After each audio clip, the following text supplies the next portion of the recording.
ताई या कवितेत किंवा गाण्यामध्ये वेदना जाणवतात, आंतरिक भावना खुणावतात.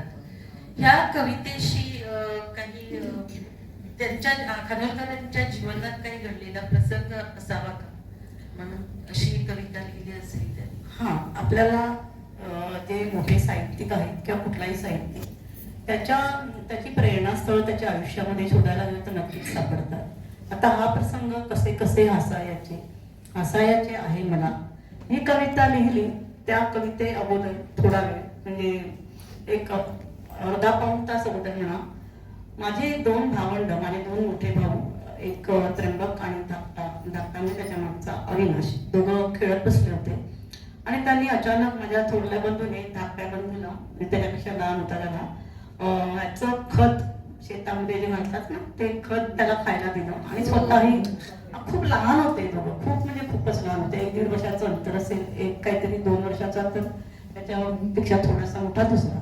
दोघांनीच वाटून ते खत खाल्लं आणि अविनाश तडकाफडकी गेला त्याच्यात. आणि थोरला बंधू आहे, होता तो नंतर आता 40-35 वर्ष झाला, पण त्याचा परिणाम इतका झाला आरती बरोबर, खानोलकरांवर, की ते स्वतःला माफ करू शकले नाहीत.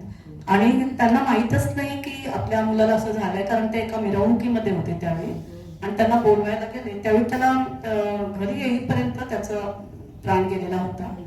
आणि ती सगळी वेदना या कवितेमध्ये आहे.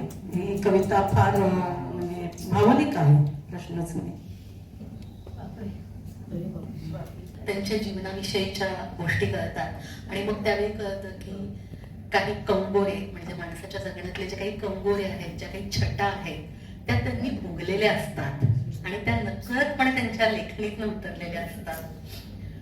कोणी दुःखात शांत राहतो, कोणी सुखात दिसतो, कोणी तृप्त होतो, तर कधी कोणी तहानलेलाच राहतो. अशी ती पुढची कविता मानवी नियतीची विसंगती उलगडत जाते. आपणच आपल्याकडे क्षणभर थांबून पाहतो. आपण कसे जगतोय, कसे हसतोय, कसे रडतोय आणि शेवटी आपण आपल्या समोर ठाकलेली परिस्थिती कशी स्वीकारतोय.